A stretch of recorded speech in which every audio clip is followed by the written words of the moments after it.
ಧನುಸ್ ರಾಶಿ ದೇಹಾಲಸ್ಯ, ಮನಸ್ಸಿಗೆ ಏನೋ ಸಮಾಧಾನ ಇರೋದಿಲ್ಲ, ನೆಮ್ಮದಿ ಇರೋದಿಲ್ಲ, ಯಾವ ಕೆಲಸದಲ್ಲೂ ಕೂಡ ಉತ್ಸಾಹ ಇರೋದಿಲ್ಲ. ಆಲಸ್ಯ ಅದು ಮನುಷ್ಯನಿಗೆ ದೊಡ್ಡದಾದಂತಹ ಶತ್ರು ಅಂತಕ್ಕಂತಹದ್ದು.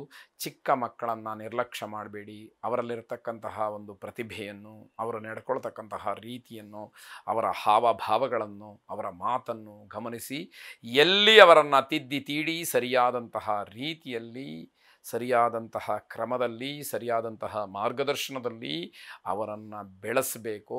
ಹಾಗೆ ಆಗೋದಕ್ಕೆ ಗಮನವನ್ನು ಕೊಡಿ ಅಂತಕ್ಕಂಥದ್ದು. ಕುಟುಂಬದಲ್ಲಿ ಒಂದಷ್ಟು ಸಮಸ್ಯೆಗಳು ಹೆಚ್ಚಾಗಬಹುದು. ರಾಜಕೀಯ ಸಂಪರ್ಕದಿಂದ, ರಾಜಕಾರಣಿಗಳ ಸಂಪರ್ಕದಿಂದ ನಿಮಗೆ ಲಾಭ ಸಿಕ್ಕಬಹುದು ಅಂತಕ್ಕಂಥದ್ದು. ವ್ಯವಹಾರದಲ್ಲಿ ಸಹಭಾಗಿತ್ವದ ಲಾಭ ನಿಮಗೆ ಸಿಗ್ಬೋದು. ಪಾರ್ಟ್ನರ್ಶಿಪ್ಪಿಂದ ಬರತಕ್ಕಂತಹ ಏನು ಆದಾಯ ಇದೆ ಅದು ನಿಮಗೆ ಲಾಭವಾಗಿ ಸಿಕ್ಕುವಂಥದ್ದಿದೆ. ಪತಿಪತ್ನಿಯರ ಕಲಹಕ್ಕೆ ಈ ದಿವಸ ಯಾವುದೇ ರೀತಿಯ ಔಷಧಿ ಇಲ್ಲ. ಗಂಡ ಹೆಂಡತಿಯ ಜಗಳವನ್ನು ನೀವೇ ಉಪಶಮನ ಮಾಡಿಕೊಳ್ಬೇಕೇ ಹೊರತು ಅದಕ್ಕೆ ಯಾವ ಪರಿಹಾರವೂ ಇಲ್ಲ. ಯಾರ ಮಾತೂ ಕೂಡ ಅಲ್ಲಿ ನಡೆದೇ ಇರತಕ್ಕಂಥದ್ದು. ಮಹಾಗಣಪತಿಯನ್ನು ಪ್ರಾರ್ಥನೆ ಮಾಡಿ, ಅನುಕೂಲ ಇರತಕ್ಕಂಥವರು ಗಣಪತಿಗೆ ಗರಿಕೆಯನ್ನು ಅರ್ಪಣೆ ಮಾಡಿ ಪ್ರಾರ್ಥನೆ ಮಾಡಿ. ಶುಭವಾಗಿ. ಮಕರ ರಾಶಿ ಮಧುಮೇಹಿಗಳಿಗೆ, ಸಕ್ಕರೆ ಕಾಯಿಲೆ ಇರತಕ್ಕಂಥವರಿಗೆ ತೊಂದರೆಯಾಗ್ತಕ್ಕಂತಹ ದಿವಸ. ಆತ್ಮೀಯರ ಜೊತೆಯಲ್ಲಿ ವೈಮನಸ್ಯವನ್ನು ಮಾಡಿಕೊಳ್ತೀರಿ. ಯಾರು ನಿಮಗೆ ತುಂಬ ಪ್ರಿಯರೋ ಅವರ ಜೊತೆಯಲ್ಲೇ ಜಗಳವಾಗ್ತಕ್ಕಂಥದ್ದು, ಮಾತು ಬಿಡ್ತಕ್ಕಂಥದ್ದು, ಅವರ ಮಾತಿಗೆ ವಿರುದ್ಧವಾದಂತಹ ಹೇಳಿಕೆಗಳನ್ನು ಕೊಡ್ತಕ್ಕಂಥದ್ದು, ಇವೆಲ್ಲವೂ ಕೂಡ ನಡೆಯುವಂತಹ ದಿವಸ. ಬೇರೆಯವರನ್ನು ಗೌರವಿಸಿದರೆ ನಿಮಗೂ ಲಾಭ ಇದೆ. ಬೇರೆಯವರು ಪರಸ್ಪರವಾಗಿ ನಿಮ್ಮನ್ನು ಗೌರವಿಸ್ತಕ್ಕಂಥದ್ದಾಗತ್ತೆ. ಬಹುನಿರೀಕ್ಷಿತವಾದಂತಹ ಕೆಲಸದಲ್ಲಿ ವಿಳಂಬವಾಗುತ್ತೆ. ಯಾವ ಕೆಲಸವನ್ನು ನೀವು ನಿರೀಕ್ಷೆಯಿಂದ ಹೀಗಾಗಬಹುದು, ಈ ಕೆಲಸ ಈ ಮಟ್ಟವನ್ನು ತಲುಪ್ಬೋದು ಅಂತ ಹೇಳಿ ಅಪೇಕ್ಷೆಯನ್ನು ಹೊಂದಿರ್ತೀರೋ ಅಂತಹ ಕೆಲಸ ತುಂಬ ನಿಧಾನವಾಗುತ್ತೆ. ಎದುರುಗಡೆಯಿಂದ ಉತ್ತರ ಬರೋದಿಲ್ಲ, ಕಾಯಬೇಕಾಗತ್ತೆ. ಇದೆಲ್ಲವೂ ಕೂಡ ಸಮಸ್ಯೆ ಆಗುತ್ತೆ.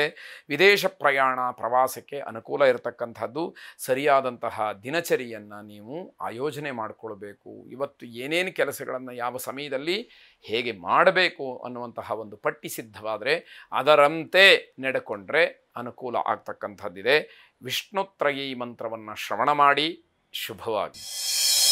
ಕುಂಭರಾಶಿ ಸಮಾಜದಲ್ಲಿ ಸಿಗ್ತಕ್ಕಂತಹ ಗೌರವ, ಜನಪ್ರಿಯತೆ, ಅದರ ಹಿಂದೆ ಹೋಗಬೇಡಿ. ನೀವು ಜನ ನಿಮ್ಮನ್ನು ಗುರುತಿಸಿದಾರಾ, ನಿಮಗೆ ಗೌರವಿಸಿದಾರಾ, ಅದು ಮುಖ್ಯ ಆಗೋದಿಲ್ಲ. ನಿಮ್ಮ ಕರ್ತವ್ಯ ಏನು ಮಾಡಿದ್ದೀರಿ, ಸಮಾಜಕ್ಕೆ ನಿಮ್ಮಿಂದ ಏನು ಒಳಿತಾಗಿದೆ, ಯಾವ ಸಂದೇಶವನ್ನು ಸಮಾಜಕ್ಕೆ ನೀವು ಕೊಟ್ಟಿದ್ದೀರಿ, ಅದು ಮುಖ್ಯವಾಗುತ್ತೆ. ಅದೆಲ್ಲವೂ ಸರಿಯಾಗಿದ್ದರೆ ಗೌರವ ತನ್ನಿಂದ ತಾನೇ ಹುಡುಕೊಂಡು ಬರುವಂಥದ್ದಾಗತ್ತೆ. ಕುಟುಂಬದ ಶಾಂತಿಯನ್ನು ಕಾಪಾಡಿಕೊಳ್ಳಿ. ಕುಟುಂಬದಲ್ಲಿ ಯಾವುದೋ ಒಂದು ರೀತಿಯ ವೈಮನಸ್ಯಕ್ಕೆ, ಜಗಳಕ್ಕೆ ಏನೂ ಕಾರಣಗಳು ಆಗುವಂಥದ್ದು ಬೇಡ. ಪ್ರತಿಷ್ಠೆ, ಗೌರವ ಇವೆಲ್ಲವೂ ತನ್ನಿಂದ ತಾನಾಗಿ ಹೆಚ್ಚಾಗ್ತಕ್ಕಂಥದ್ದಿದೆ. ಕುಟುಂಬದಲ್ಲಿ ನೀವು ಚೆನ್ನಾಗಿದ್ದೀರಿ, ಸಮಾಜಕ್ಕೆ ಒಳ್ಳೆಯ ಸಂದೇಶವನ್ನು ಕೊಡ್ತಾ ಇದ್ದೀರಿ, ಬೇರೆಯವರಿಗೆ ಮಾರ್ಗದರ್ಶಕರಾಗಿದ್ದೀರಿ ಅಂತಾದರೆ ಆ ಗೌರವ ನಿಮ್ಮನ್ನು ಹುಡುಕೊಂಡು ಬರುವಂಥದ್ದಾಗತ್ತೆ. ಅಂದುಕೊಂಡಂತಹ ಕೆಲಸ ಕೈಗೂಡೋದ್ರಿಂದ ನಿಮಗೆ ಉತ್ಸಾಹ ಹೆಚ್ಚಾಗ್ತಕ್ಕಂಥದ್ದು. ನೀವಾಗಿರಬೇಕು. ನಿಮ್ಮ ತನವನ್ನು ಯಾವುದೇ ಕಾರಣಕ್ಕೂ, ಯಾವುದೇ ಆಸೆ ಆಮಿಷಗಳಿಗೆ ಒಳಪಡಿಸಿ ನೀವು ನಿಮ್ಮ ತನವನ್ನು ಮಾರಾಟ ಮಾಡಿಕೊಳ್ಬಾರ್ದು ಅನ್ನುವಂಥದ್ದು. ಹೊಸ ಹೊಸ ಅವಕಾಶಗಳು ದೊರೆಯುತ್ತೆ. ಇಷ್ಟದೇವತಾ ಪ್ರಾರ್ಥನೆಯನ್ನು ಮಾಡಿ. ಶುಭವಾಗಿ. ಕೊನೆಯದಾಗಿ ಮೀನರಾಶಿ ಅಲ್ಪ ಪ್ರಯತ್ನದಿಂದ ದೊಡ್ಡ ದೊಡ್ಡ ಕೆಲಸಗಳಾಗ್ತಕ್ಕಂಥದ್ದಿದೆ. ಮಕ್ಕಳ ಶಿಕ್ಷಣವನ್ನು ಕುರಿತು ಚಿಂತನೆಯನ್ನು ನಡೆಸ್ತೀರಿ. ಅದು ಧನಾತ್ಮಕವಾಗಿರಲಿ. ಮಕ್ಕಳ ಆಸೆಗೆ ವಿರುದ್ಧವಾಗಿ ತಣ್ಣೀರೆರಚತಕ್ಕಂತಹ ಕೆಲಸಗಳನ್ನು ಮಾಡಬೇಡಿ.